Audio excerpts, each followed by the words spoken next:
Welcome to the Creator Couch. My name is Coco, and I have the pleasure of being here with one of the most amazing people I've ever met on this platform, Halls of Orion. How are you, Primo? Hi, Coco. I'm doing great. How are you doing? I'm doing good. I'm doing good. Thank you so much. I'm excited to be able to sit down and get to know you a little bit better, as I'm sure everybody else is. Yeah, for sure. My name is Orion. You can find me on my social media as Halls of Orion. I'm a variety VTuber, PNG tuber on Twitch, and we play different kinds of games depending on the things that are coming out and like the things that either I'm passionate about or that excite me as they come out, or older games depending on what I feel like playing. And when did you start streaming? I want to say August. I think my first stream was around August. Since August, and you've already grown this much? That's crazy, dude. Congratulations.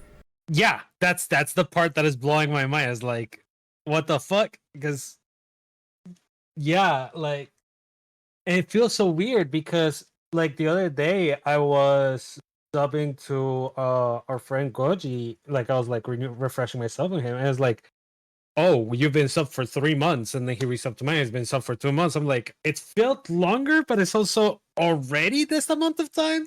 And then it's been 6 months since we started. Yeah, it's only been 6 months since I started streaming. Like, I miss so fucky.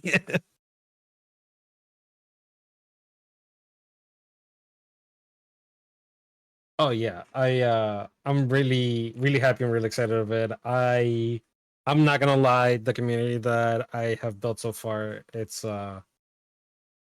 been through the help of everybody that has been supporting me throughout this process.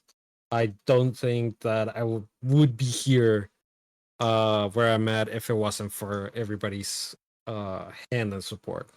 Well, it's been amazing to have you come into the community and just integrate with everybody as well as you have, because we're definitely lucky to have you. And we're grateful that you want to be here in this space with us. Yeah, no, for sure. Like not gonna lie, when we had that one situation with the thing that I don't remember whose server it was, and we just deployed as a community to reach out to every creator that we knew that had a Discord to communicate with all of our members. That was so surprising to me, and also like it felt so weird but also good, like seeing that level of community that we just deployed so effectively. And not only that, but we were all looking after each other. That um I haven't seen something like that or experienced something like that, I don't think, ever. Outside of like work, and there's like a fire that needs to be put away at work. You yourself are also building a community that is very attuned to you. I'm not gonna lie, it's weird feeling and accepting that, mostly because like I feel like I'm the new kid on the block, and I'm like, I'm just here doing a thing. I love, like, I don't see the impact that I'm doing every single time that I go live. I'm like, oh, just gonna do a thing, and people might come, people might not, And then one of our viewers like message us on Grim's stream, and like, oh, I love watching both of you guys. You guys help me Oh, so much, and like, you guys make my night, and so yeah. much watching. I'm like, I'm just here doing a thing. What do you want me? Yeah, yeah, for sure. Yeah, honestly, it's a lot of fun for me every single time that I go live, and like, oh, we're gonna do a thing, we're gonna have fun. I'm hoping to see some of like the regular faces that always make it even more fun. With like the shenanigans that we sometimes have or the way that we joke. It is, I'm not gonna lie, it's something that I look forward to. Like the actual thing of streaming. On the admin side is where I struggle the most. That is like, oh, I gotta create content. Oh, I gotta Oh, yeah, I create feel that content. 100% for sure. I think you're doing great with the content. Thank you. I really appreciate it. Um, I Yeah, and not gonna lie, like knowing that it makes a difference to somebody really adds like in my mind and the way that I structure things, it just adds more value into it. And like, okay, this is actually more important than I originally thought. You consider yourself more Oh, introverted or hella introverted. extroverted? Hella introverted. I growing up, so couple of things that give context to what happened. and how the decisions ended up happening is that I grew up in Colombia, the country of Colombia, in the 90s. What does that mean? Those of you viewers that don't know much about my country, which is fine, the 90s was a very heavy era, like 90s, early 2000s, because we were dealing with uh, the paramilitary, we were dealing with guerrilla warfare. We were dealing with so many things. Like nobody knew when was gonna be the last time that they were gonna walk out of the house and all of a sudden be kidnapped in the middle of a jungle. The city that I grew up in, Bogota, to one point was actually encircled by the guerrilla, and it was like this thing called La Pesca Milagrosa. That it would be like they would just stop cars at random, and if they felt like the people that they stopped were valuable enough, all right, cool, come with us to the jungles, you know. Yeah, no, and it's fucking wild when you think about it, because a lot of the people that got kidnapped during this time, that was one of them. That the last time that they saw a cell phone, it was like the brick satellite phone, like not the Nokia, like the brick that you pull out the antenna hand colored phone, and they were released in 2013 or 14. Exactly. Yeah, like that it's that heavy, and on top of this, like you're in the jungles. Like, so with all of that context in mind, right, my parents were very afraid of what was happening in my country and about how anything could happen. So me, I grew up very much in a crystal bubble. um where I ended up becoming very introverted, very awkward, mostly because I was not socializing a lot.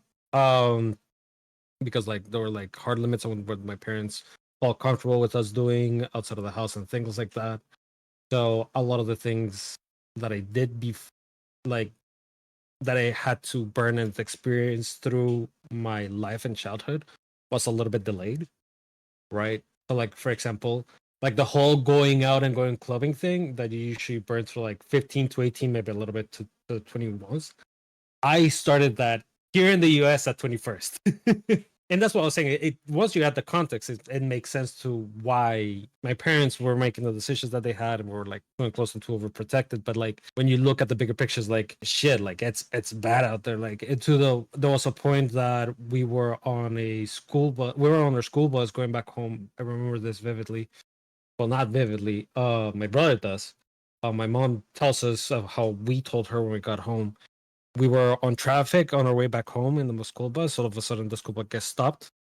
Four men with guns and rifles get in the bus, grab a child, leave the bus. Yeah, right there, like literally in the middle of the day, in the middle of traffic, and like there's also something else that adds like more context to the situation, right? That here in the US, a lot of cities is like, oh, I crossed the street, I'm in a brand new city. Not like that in Colombia. um yeah, like when the city ends, it's either fields or jungle, depending on where you're at. So exactly. So like once somebody is out of those borders, bro, God fucking knows when they see you again. Left Colombia at 18 on 2010. Technically, I became 18 here in the US, but you know, tomato tomato. Yeah, my parents and my brother came with me. We did the entire paperwork through my uncles. They claimed my mother, and then through my mother, they claimed the rest of us. That was a whole thing, mostly because that paperwork started when I was on the second grade. So, and it's funny because my mom tells me like, "Oh, I remember." It's a whole other story that we can get into another time. But basically, I was here in the US. I ended up. All right, fine. So when I was growing up, on one of my vacations, I came to the US with my aunt and my baby cousin. We came here, we had a lot of fun, we did our things, we did all the parks and US, Florida things that people would do on vacations. And then my aunt and my cousin had to leave first. because their trip was a lot shorter and I was gonna stay a little bit longer. And then after that, my uncles forgot about the flight. They mixed up the dates and I ended up missing my flight back, which was a little bit of an issue. I was on second grade. So they're like, shit, well, we missed your flight. Nobody had budgeted for extra tickets. And like my parents couldn't buy the tickets because especially in Colombian pesos, like those tickets are hella fucking expensive for wages over there. Like, we don't have the money. We have to go back to work soon. We're gonna have to put him through school while we get the money back, while we're able to put him back because remember that it's illegal to leave a child unattended for, and they couldn't afford a babysitter, and they didn't want to trust. Like, if I was their child, is one thing, but it wasn't their child, right? I was their nephew. And they were like, they didn't want. They already, my parents already gave them responsibility over myself. They didn't want to like throw the responsibility another tier of separation. So they're like, all right, like at least in those times it was okay to do. All children needed to just go to school, so I didn't have much of an issue going to school. I was in school for like 6 months, and then Christmas was coming around, right? And I remember very vividly. This is one of the few things that I remember from when I was a lot younger. I was on a video call with my parents, and we were talking, and they were telling me how they miss me, and I was telling them, oh, how I miss them and that I love them. And then they're like, oh, well, we're gonna see you soon, right? Like, you're coming back soon, right? And I was like, no, I want to stay here. I want to stay here. The life here is so cool. Like, bro, are you kidding me? Like, I have Chuck E. Cheese right here. Over there, we ain't got Chuck E. Cheese. I have Amelia Bedelia. I don't have Amelia Bedelia over there. I don't have Caillou over there. It is crazy. The funniest thing is that I was just so like whatever about it based on what like my parents and my uncles told me. Like, I didn't break down in tears. I didn't like have a tantrum over like not going back. I was like, oh, extended vacation. Yay. Get to be in Miami for longer. So my parents were like, what do you mean that you don't want to come back? I'm like, yeah, like the fuck, like all this cool shit's here, right? And I was like, apparently making new friends and everything.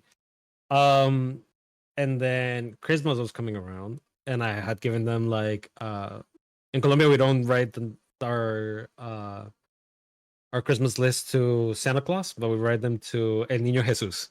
So I was like, oh, I wrote my little my gift list for baby Jesus, but I don't see any gifts here. And then my uncles are like, oh, because your gifts are in Colombia. And I'm like, I don't believe you. And then they video called my parents and showed me the tree with the present. They're like, everything is here. All of your presents here. Everything that you wrote on that list is here. Like, baby Jesus made sure to drop your gifts here. And I was like, are you sure you're not tricking me? The funniest thing is that the number one thing that I made sure to like circle and mark down that I wanted was a Frogger game for the PS1. And I was so excited about it because I was playing it at Target back when Target had like allowed you to have play like the demos of games and shit. Bro, I get sent back to Colombia. I'm all excited about this game. I open all of my gifts. Nothing that was in the list was there. To like the promise and everything, it was like a couple days or a couple weeks after that I got sent back, and I was like excited about getting my presents, and then I was like, well, fuck this shit. um yeah, I don't remember that. I know that was like some tears. They're like consoling me, like, oh, there must have been some mix up. We'll check with baby Jesus. But something my mom tells me is that night I told her that I really wanted to live my life here in the US. That I wanted to go study there and I wanted to live in the US. And that like in like the day after, that's when my mother reached out to my uncle to start the process. It wasn't like hella poor or anything like that, right? It's more like in Colombia, financially speaking, things are so different, right? Like for example, we're gonna talk. Let's talk about Monster Wilds, right? Monster Hunter Wilds that just came out. That's like $60 to $70, right? At a minimum salary full time, that's like about 10 to 15% of your paycheck, roughly, depending on where you're at on the lower end, right? In Colombia, a brand new AAA game can be anywhere to a fourth to a third of your paycheck. Like, the way that a lot of people in Colombia enjoy video games and a lot of things is through pirating. A lot of the games that I experienced and that I enjoyed, if they were not brought by my uncles from the US, we would have like a little store that would put a chip into the PlayStation 1 and into the PlayStation 2 so that it would accept pirate games. And then it would be another store that would be like sell us pirated games for, like, think about it, like 3 of them for $20 kind of thing. Like, it was like little things like that that is like you notice that are more like, I didn't really understand a lot of economics because like at that age I was still telling my mom, like, what do you mean that we don't have money? Just go to the ATM and pull out more money. Like, the ATM gives money for free. Right? What's the word? When, yeah, they would give me an allowance. And then I remember that with that allowance I ended up buying like this freaking 12 to 13-inch Godzilla toy of the 2001 Godzilla movie that had like 2 buttons in the back. But it wasn't a lot of money. And it, not only that, but like when I went back to Colombia and I realized like something like that was very expensive and not that easy to collect with, to get with the allowances that I had, right? Bionicles and things like that.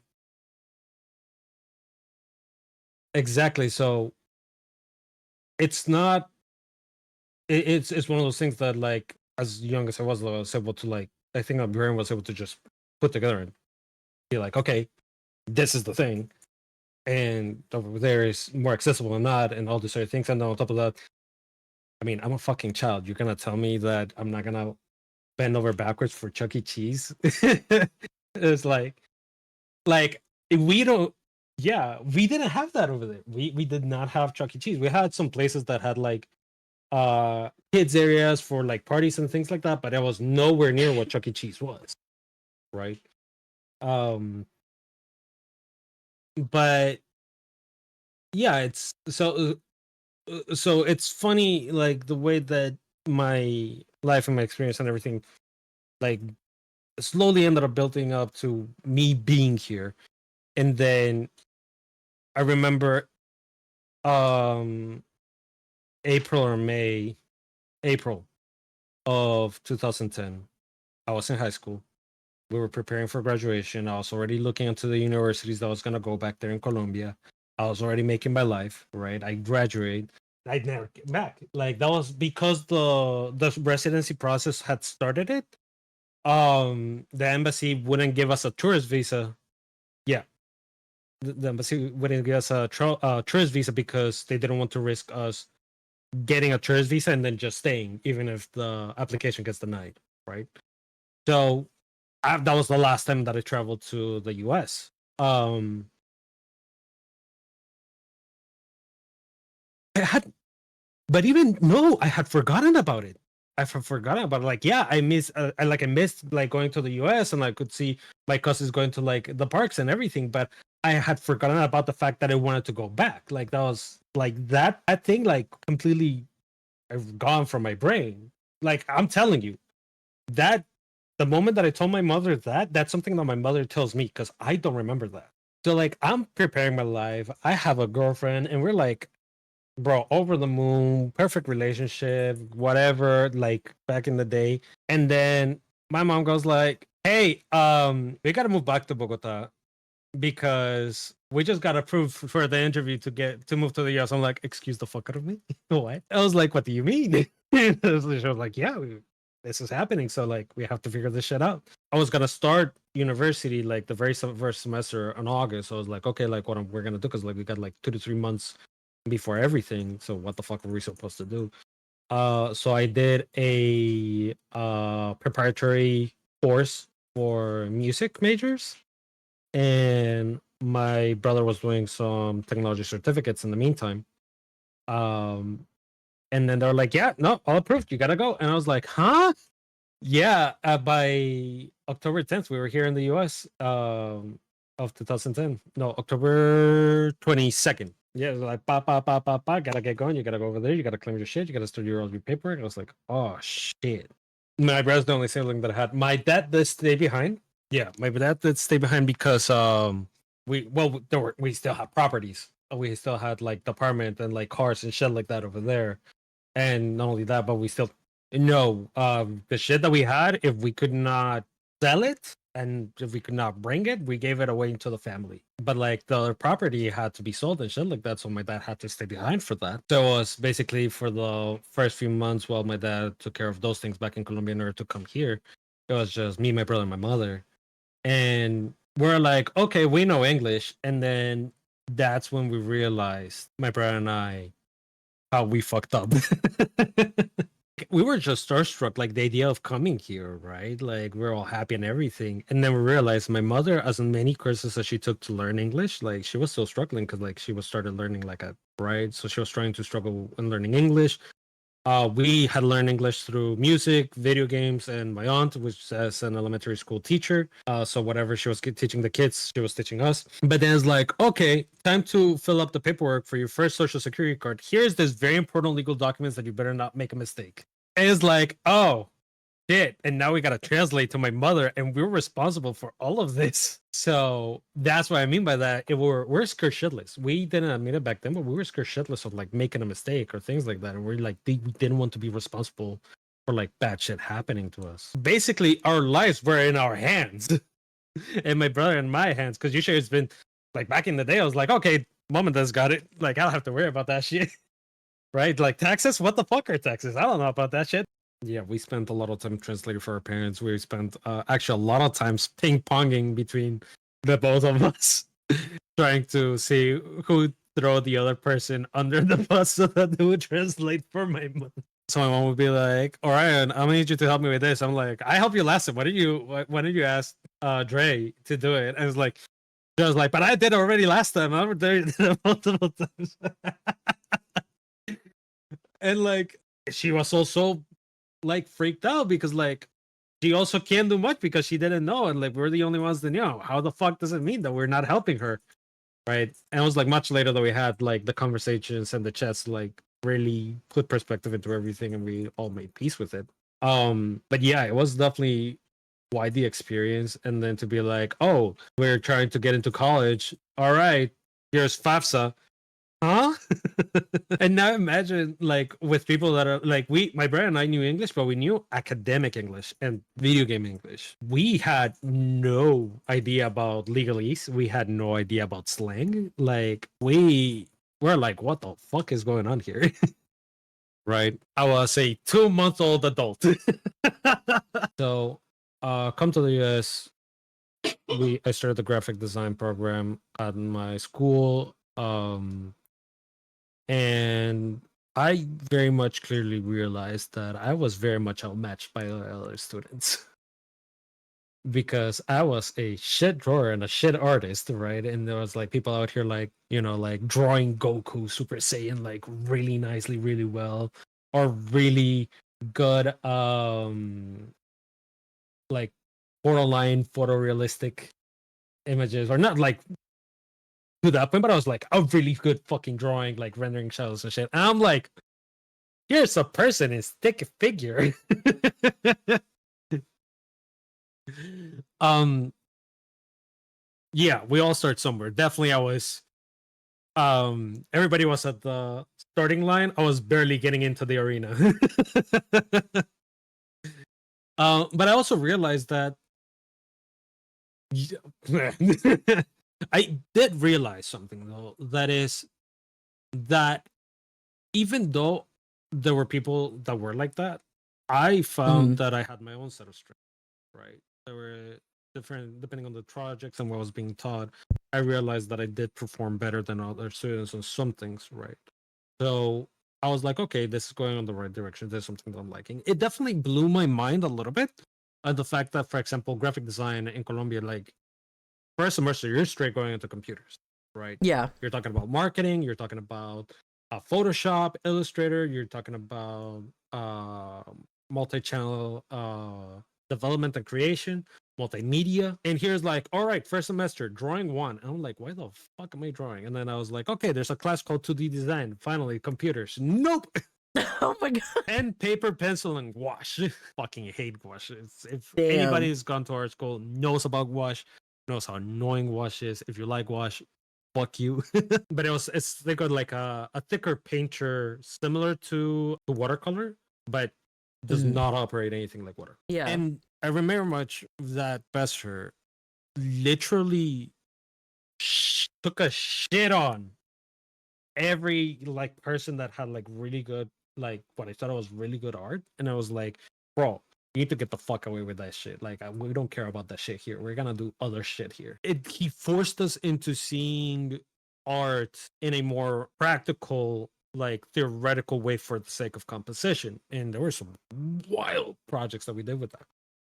And that's where I started realizing that my brain, while I may still not be the best artist at drawing or creating something, my brain Mhm. can operate to a conceptual level that I can Yeah. identify good composition, bad composition, good use of color, bad use of color, and all these other things to be like, okay, this is what a good design should look like. This is what not a good design is. And then slowly ever that evolved into, oh, I gotta take art history too, color theory, and then finally graphic design 1 and 2 at college level. And I was like, finally, we're doing computer shit.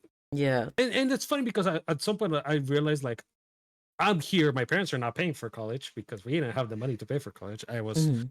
looking out the financial aid was covering for the class. I was like, fuck it, I can just switch to music. And like I Yeah. remember having a very bad fight with my parents at that point. But I was like, you know what? On a second thought, I think I'm gonna stick with this because back in Colombia when I was still dating the girlfriend that I had at that point, she Mhm. went to the path of music. Through her, I realized just how behind I was if I ever was trying to do it because like Yeah. there's already a level of expectation of where you should be performing, Oh right? wow. You should Yeah. be able to read music without like counting the lines like okay do re mi fa so like you Yeah. should Yeah. like look at the Yeah. thing and like know exactly what it is, right?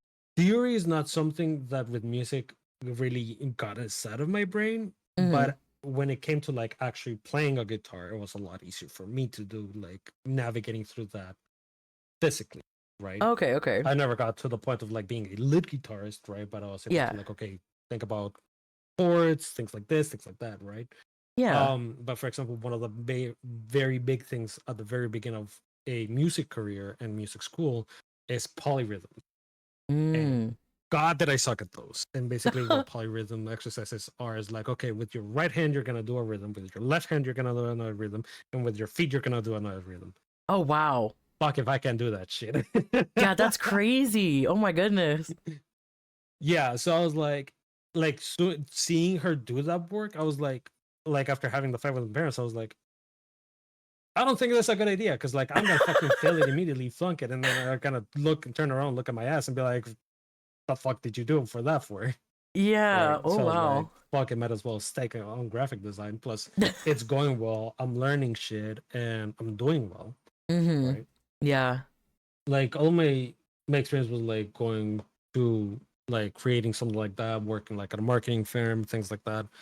Um, it took until I want to say 2 to 3 years after I graduated for me to get my first job at a marketing firm that I was a associate web Mhm. designer. But we were basically building websites on Elementor, like on a website, but we're going like, okay, template, content, next website, template, content, next website. It was structured. So like I remember at one point I tracked how many websites I was working on. I was like, depending on like the product, it could Mhm. be anywhere between 5 to 10 websites a day. I grew within the company like a lot of my knowledge about web and development and my interactions with IT allowed me to like quote unquote grow because like I was learning shit. I was like to a certain point I was to a position of supervisor, but Mhm. I didn't have the title or the pay to represent it. Around that time I had already met Grim. Then after that, we went to Orlando because Grim wanted to do her master's in game design. I ended up joining a different marketing firm, completely wild because I went from like building a website for like the mom and pop shop in the fucking corner, right? Like Yeah. el tinto, el café de la tía, right? Uh, to all of a sudden, like major. Like Yeah, major into a whole government firm. contracts, That's a big major. jump. Yeah, like we were working with fucking the tourism department of accounting kind of shit. Oh yeah, shit, hell yeah, Yeah. it's a big jump. Yeah. We moved to that, and then Rem ended up getting a job at Revan Activision. We moved to Wisconsin for that. Oh wow. I ended up being let go of my job because that was also around COVID, Mm-hmm. like the tail end of COVID. But like my boss didn't want anybody to be like fully remote. They wanted to be able to, like, especially somebody in the position that I was, to like come back to the office Yeah. a moment's notice. Like if he calls, like we're immediately back in the office. Mm-hmm. That's where I got introduced to the 40K hobby, because we were like trying to figure out what the fuck are we gonna do up here, right? Yeah. And we ended up finding a Warhammer store. Walking around, we're like, oh, let's just find a card shop so we can play Magic. We ended up finding a Lego store, and then we were walking around and we find a Warhammer 40K store. And I was like I didn't know about Warhammer 40K. Like I saw some boxes of some models a couple times Mm-hmm. on a couple stores, but beyond that, I had no fucking clue what it was. Talking to the guy and then looking at the models, I was like, you know what? We're gonna make our first purchases right here, right now. Oh my god, dude. We bought our first boxes. We both selected demons I love for it. our first armies. And I started getting into the hobby and like building the miniatures and all this other shit. And we were playing at the store and like getting used to the game and everything. And I was teaching my brother how to play the tabletop on Tabletop Simulator, because I wanted to like be able to Mm-hmm. play with him and enjoy that hobby with him. That's awesome. Yeah.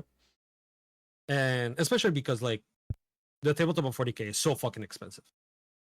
It How is much is it? ridiculous expensive. Um, so to put it into perspective, to play proper Warhammer 40K, you need an army, right? The Okay. army needs to be a 2,000 point.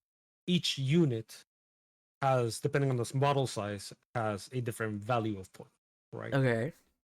The problem with that is that depending on the army that you pick, right, it could be anywhere between 7 to 8 models Mm-hmm. to 20 to 50 models. Holy shit. Exactly. We're talking about like, and like this least powerful, more basic units in the game. Mm. Like a box of those is like $35. That's yeah, that can get expensive quick. And then when you go into like some of the stronger units and some of the stronger models, like all of a sudden you're talking about like $85, $100, $120, Oh $400. damn, that's a jump. Yeah. Yeah, I will now talk about how much we spent. I Once will we were not doing make the you. math with a friend, and I was like, bro, there ain't no fucking way I spent this much money. Damn. Yeah, I could officially right now run 3 separate armies Holy if I shit, wanted to. Orion. Yeah. That's Like I said, the we're not numbers are gonna going talk about the bing, bing, bing. numbers. But it Okay, if wasn't you like could we give me dropped all like the money lowest end immediately. roundabout of what you've spent. We're not gonna talk about that. All right, Garvis all already gave right, me all right, all right, tremendo all right. side eye. Sorry. And it's a lot of fun. It's a lot, 1,000%. It is a Well, now I lot. definitely understand Warhammer a little bit more when I come across it. This is the most understanding I've ever had. I didn't understand what the hell it was at all. So that's Oh, it's amazing. because it's huge. It's fucking huge and it's fucking bloated. And like to this day, it's with the change of the edition, I haven't played at all. So I am literally at the position where I'm borderline again a newbie, Yeah. right? That if I don't feel comfortable going to a tournament because I don't know the rules again, and Oh I yeah. don't know like what other people's shit does, because If that's something anything, else. So that you have at to be first aware. impression, I thought it was a Halo game. Oh well, Because again Warhammer just depends, because sounds like a game. Like one of those Space games. Marines 2 plays not like Halo, but like the competitive is very similar to Halo. Like on the PvP is very similar to Halo. Oh There's really? like that shooter style. Yeah, like if you play Space Marines 2, or if you've seen me stream Space Marines 2, it is very much a tactical shooter. Look at that. The dots are connecting. The dots are connecting, literally. When did you start playing League? I ask everybody who plays League this. Oh my god. How did you get into League? 2012, 2013. Yeah, it's been a hot minute. How did you No, get actually, into it? 2013, 2014. I was working at a pet store, and one of the people working there, we were really cool with each other. Was like, you should start playing League of Legends. I'm like, I don't know what the fuck that is. That sounds like some weeb shit, and I'm not interested Sounds in like that some weeb weeb shit. shit. I was like, dude, you're just gonna have a lot of fun. You should do it. I'm like, fuck it, fine. I downloaded it, and that's when I started playing. I have seen horrors that anybody that has played since back then is very much well aware. Oh Based my on god. like back then, there was not a lot of like awareness on how different players abused different rules. So, for example, the character Evelyn, right? She goes invisible, right? Hmm. But today, if you get close enough to her when she's invisible, you can see her. Back then, it was not like that. She was true invisible, right? Oh shit. Okay. The only way to for her to be able to be visible again was for her to attack somebody, or if you had an elixir of true seeing, some bullshit like that. So what players used to do back then is that they would buy 6 Sunfire capes, which back then just had an aura of fire, independent of whether you're fighting or not. And what they Uh did is that they just stood next to you and they just huh. burned you to death. And you're like, why is my character dying? Oh my god. And there was no counterplay to it. How long did it take for that to get fixed? It took like, I want to say, about a while. Actually, that was a while. I think it was around season 4 or 5 that unique rules started being applied. Maybe Yeah. 6. That around that time was when Graham and I ended up introducing Graham into League of Legends. It was a thing of like, hey, do you want to play Overwatch? And I was like, hey, do you want to play League? Who do you main? Oh, that's a heavy question. Mostly because I don't have one. I have become that one person that is like, oh, I main almost everything, but it's Hmm. mostly because I've had to learn to. I've forced myself to learn more than one character for the sake of Yeah. being able to play multiple roles. Of course. Yeah. But if we're gonna go to a different route, characters that I do enjoy the most Yeah. You would enjoy be that. You would go out like you go out of your way to try to like pick them. I would say. yeah, Mordekaiser, Swain, Quinn, Warwick. I enjoy a lot. Fiddlesticks, Cassidon. Those are, I would say, those are like the 6 that are more like, oh, I want to play those. Once you start learning and understanding League of Legends for what it truly is, it is a very complex game, not beginner friendly. It to this day I'm still learning how it should be, where it should be, different build paths, why building different items, while building different runes, right? All of that matters based on the champion that you have and who you're Hmm. going up against. If you are dead set in joining the abusive relationship with Rito and League of Legends, I highly recommend watching YouTubers that are educational. So one of Hmm. my favorite ones is Solo Renekton, because when he's playing on the educational videos, he's saying like, okay, this is the champion that I'm playing, this is what their abilities do, and the idea is we're gonna build this is how we should do. All right, here in the lane I'm gonna do this because of this, or I'm gonna pull back because of that. Yeah, so he is a, I'm not gonna speak for his character because I haven't really consumed much of his live streams. Hmm. But at the very least, if you're learning the game and like the Hmm. concepts of it, he's a really good one. Watching people that can like show you like those major concepts, understanding Hmm. macro versus micro, Yeah. those kinds of creators, I would highly recommend versus just going into a game and just mashing your head against the desk, trying to Yeah. figure out why the fuck you're looking. Getting off games because I want a little bit more. I want to get more into you. We stopped at the point of you going to school and everything, and I wanted to know more about what actually got you to start streaming. I'm not gonna lie, streaming was never in the cards for me. Like, it was not something that I was ever like, oh, I would love to stream. I was just like, Okay. oh, it's a thing and people do it. And then eventually I like started watching some streams, but I was never really one to sit down and like watch a stream and chat with people.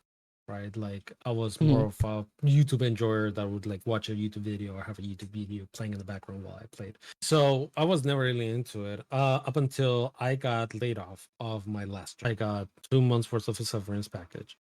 And then we're trying to figure it out. And with Graham, something that we talked about is like, at some point I was like, what if I start streaming? Like, I'm still applying for jobs, I'm still doing my thing. I had a spreadsheet showing Graham that I was actually applying for jobs, right? Because I wanted to Mhm. have that level of transparency, that I was not just sitting on my ass playing video games, Yeah. and her carrying the brunt responsibility of the bills. And we ran through the idea, and then it got to a point in which Graham was like, you know what, I'm gonna gift you for your birthday your PNG tuber. and we did an initial concept. We gathered some assets that we found online. We found a person on Fiverr that she did an amazing job, as you can see me right now. And look at how cute I am. Yeah, we created the PNG tour, and once I had the PNG tour, like I got really hyped, and then I constructed everything. Like when you go to my channel, everything is done by me. Like there's very little Yeah. things that I've either commissioned or grabbed by somebody else. But Mm-hmm. the overlays I've done myself. The branding I did that myself. The logo on my shirt I did them myself. Like again, if it's not credited on the credits on my page, I did it myself, right? That's awesome. On creating of like textures and the different things and builds and everything, like that was all me. Because I was just that excited. It was like a thing that was like grandma saying like, bro, it doesn't need to be like that, and just like you can do something smaller and like at least start streaming. And I was like, my little Latino perfectionist brain is like, no, it's gotta look perfect, it's gotta look great, it's gotta look great, so that it's a good starting point, and then we can evolve from that. So how has it been for you? Like, what is this experience? What did you want to do with it when you started compared to how it's evolved and now where you want to take it? When it started, I was just like, I'm just gonna do a thing, and most probably nobody's gonna be on, and I'm just gonna see whatever the fuck happens. And it's very much evolved into now I'm like thinking about like, oh, what do I want to do, but also how can I also interact more with my viewers. So for example, I recently added the bonk and the ban command on my stream, right? Nobody's actually getting banned, but it's more like, oh, like when you tap exclamation mark ban and you add somebody, a funny little thing with a little funny emote is gonna appear on chat. And it's like this thing of like, how can I make things so that the community interacts more with me and with the content that I'm creating and also with everybody else. But at the same time, I want to look for things that I enjoy. A good example of that is like Monster Hunter Wilds right now is going bonkers. Everybody's playing it, right? It's not for me. For me, the gameplay was not that entertaining. When I played Worlds, that's one of those things that I'm like, I don't really want to play it. And then, for example, I was playing Dredge on stream last year, by the end of last year, but then I realized that not all, like, even though I enjoyed it, I had fun with the game, most of the community didn't really enjoy it because it was a very much slow storytelling game. So I was like, okay, let me go ahead and put that in the back burner. I went with now it's Final Fantasy VII, which is a more action-packed game. A lot of people know more about it, Final Fantasy, but also from my personal experience, I've never played anything Final Fantasy. The only Final Fantasy thing that I ever played were the Kingdom Hearts games. Right, so I was like, okay, let's fucking jump into this fucking thing and see what it is. And also, I did it because in honor of Magic the Gathering releasing the Final Fantasy VII set later in July. I was like, let me just jump in and see what this is about. Like, I know about the lore, I know about characters, I know about separate scenes that happen in Final Fantasy VII and things like that, but I never actually played it. So I was like, fuck it, might as well. We're in the beginning. I would say it's going by quick, but we're still in the beginning of 2025. Yeah. It's going by quick, but at the same time, it's not. It's like, bro, we just reached fucking March and so much bullshit has fucking happened. True that. Oh god, it is the first. This is today's the 1st of March. It is. Your viewers, we are out here dragging through the starting line of 2025. We're making it, fellas. We're making it. What can we look forward to you bringing us this year? For this year, I don't know. Like, I'm gonna be honest. Like, for this year, I have like a lot of my plans. I'm taking it very much like one day at a time. But I do know that I do have a lot of plans that are tied to how, like, I cross different milestones and how the viewers interact with my channel and collect the daily check-ins. But I do know for a fact that the more that happens, you know, a lot more changes are gonna happen, and who knows, maybe the cosmos brings me back to how it used to be. Oh snap! You guys hear that? That's gonna be for later if you guys help me. That was so sick. That was such a smooth transition. That was, oh my god, that's so cool. You guys, Orion has some really cool stuff planned, so if you haven't already followed him, make sure that you do so. When do you stream? Can you tell us your schedule so we know when to catch you? Yes. I'm always streaming on Mondays and Wednesdays, 7 to 11 Eastern time, and every other Friday, same story, 7 to 11 Eastern time. If I'm not streaming on any of those days, most likely it's because either work or we're at a convention with Graham. So if you do want to meet us and you are in the area of one of the conventions that we are, do pay attention to her socials, and you know we can do a quick meet. And you tell me all the time, you're like, I'm a smaller streamer, and I'm like, whatever. No, you're not. To me, you were literally just as big as like anybody out here. I don't want to be like that person that is like, bro, I just got to 100 followers and starts fucking acting like they're fucking J Balvin or some shit out there. God, Like, dude, you don't know J who the fuck I Balvin am, is kind of shit. crazy. I don't know. That was the first person that came into my head. Yeah, that's so funny. You know, it still feels like I'm just a guy that hangs out with about 10 people. Right? Yeah. Like, I just feel like every Monday and Wednesday, I'm just going to hang out with the friends. I'm not, it doesn't feel like when I say I'm still small, it's not like, okay, I'm connecting and there's going to be 100 or 500 people on my stream. There's not going to, it's not, there's going to be 50 to 75 people. Because the moment that like I think about that number, like 50 to 75 people, I've seen 50 people, 75 people in a single room. Yeah. I am aware how physically that looks. Yeah. The moment that that amount of people are logging in to look at my shit, that's when I'm like, why the fuck are y'all here? Yeah. This is I like learning about you guys. This is so fun. And I've learned so much myself about other things too, like Warhammer. Not me rambling for a fucking hour about Warhammer. No, that's awesome though, because it's like it's something you're if it's something you're passionate about, it's a part of you. And all this is learning about you. Fair. So, and then that's how you get more people to be like, oh shit, he's building Warhammer on stream. I'm gonna be there. And now when I get to see it, I'm like, oh, I know what's happening here. So it's crazy. I was saying that earlier because I did want to ask you, in everything that you've learned since you started streaming, is there any like 2 points of advice that you could give somebody that wanted to start streaming that hasn't, or that has started and is not at the level you're at yet, that could possibly help them? 2 things that I can say is, number 1, take the first step. Taking that first step, it is so much bigger than what a lot of fucking people think. In the sense of like think about, like, oh, I might do it. Oh, maybe I'll do it. Oh, I'll think about it. Like, everybody can do that shit. But once you take that first step into like building something, whether it's, and that's the other thing, like, it doesn't have to be self-made, right?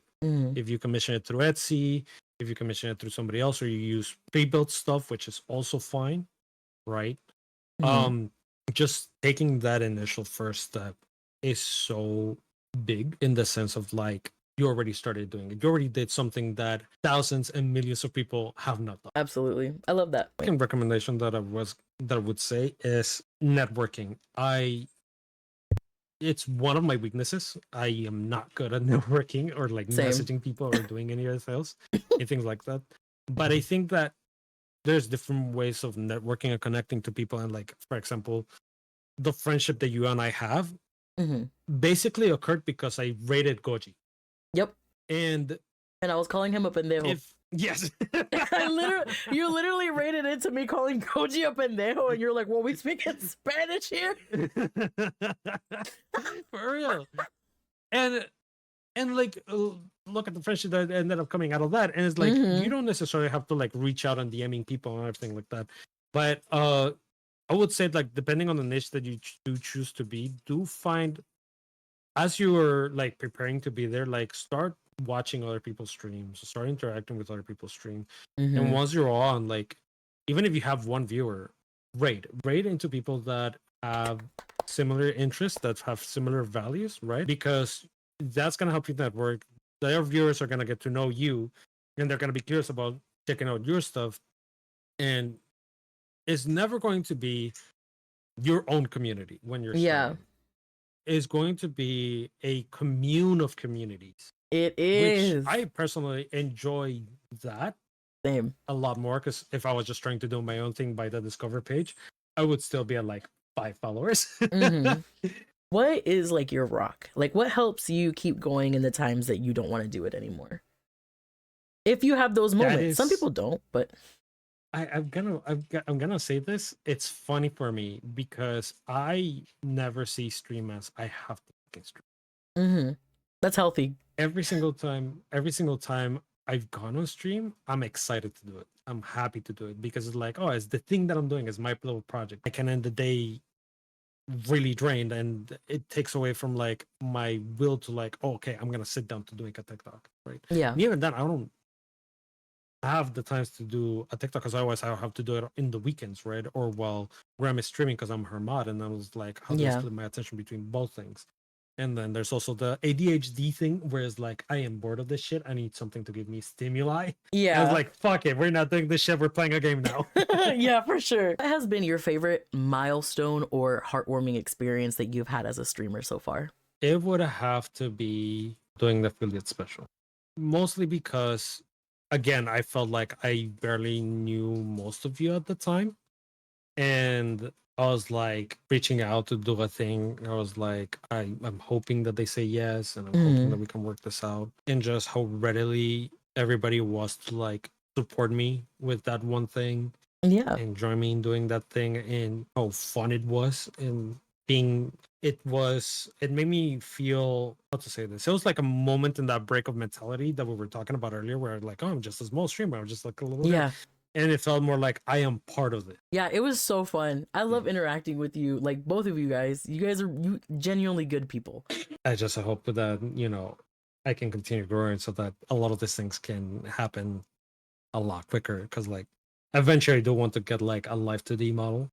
God knows that I don't have the money for that, so I'm gonna need the stream to like pay for it.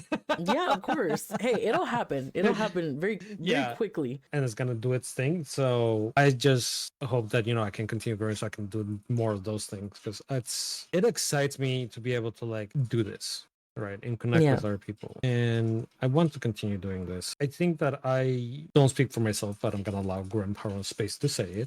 But in my opinion, like, you're also such a great creator, in the sense of like the support that you have given us has really much empowered us in what we're doing. Aww. And on top of that is the fact that with you, like, we have been able to have really good communication and really good conversations. And like when we're walk around and joke around, like, it feels genuine. It doesn't feel like, oh, they're just behind the screen putting on an act, Of course, because they have viewers watching.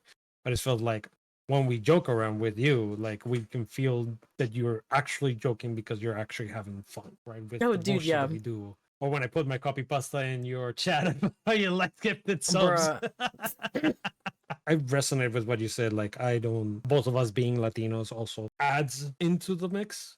Right, because like one of those things that is like, oh my god, it's one of me there doing the thing. Yeah, exactly. I was like jumping in the chat and being like, hey, ¿qué pasa? And like talking Spanish, right? That's my favorite thing ever. Like, it just adds to that connection, and it adds to that moment. That's the exact same thing I get from you guys too, which is why it was so easy for me to connect with you guys, like you said. Do you have any final words of wisdom for like anybody listening? Anything that you want to put out into the world? Treat each other like you want to be treated. Like, I know that this is something that it was like taught to us in like fucking kindergarten, and a lot of people take it fucking lightly, but genuinely the world could use a lot more of that. Yeah, I'm just gonna leave it there, because otherwise we're gonna go into whole other shit. I'm just gonna leave it there. That's for part 2. I agree with that 100%. Part 2, Orion's crash out. Yeah. No, I completely agree with that. Treat others how you want to be treated. You'll get a lot further that way. And being genuine about it. 100%. 1,000%. Can you remind everybody one more time about your streaming schedule and where they can find you? Yeah, absolutely. You can find me everywhere under my same username, Halls of Orion. I stream on Twitch on Mondays, Wednesdays, and every other Friday from 7 to 11 p.m. Eastern Time. We're doing a lot of varieties gaming. We are playing some Zenless. We're playing Final Fantasy VII. We're playing Space Marine 2. And depending on what shit comes out, we might add more shit onto the schedule. So we'll figure that out. Let's go. I appreciate you so much for making time for me. I hear you. And like, again, like, I'm going to just throw back the same thing that you said. Like, if there's anything that you want me to collaborate in with you, like, for sure, just shoot me at the end and we'll figure it the fuck out. And like, for me to do this, again, is because you are that genuine of a person. It makes it so much easier to like be in the space and be able to talk about these things a lot easier. We literally laughed our asses off for like, what is it now? About to be 3 fucking hours? Yeah, I never come into anything with expectations because I just like to let things be. But this was amazing. Thank you one more time. You guys, I will have Orion's Discord and all his links to his socials, and everything that we mentioned also will be popped up on screen, but I also have the links down for that below. Orion, I want to thank you one more time for making time for me to make this happen. I think you're an amazing creator. I'm excited to check in with you again whenever we do your next interview to see how much you have grown since this one. And I appreciate you. And again, you guys, please go check out Orion if you haven't. Bye, guys. Bye, everybody.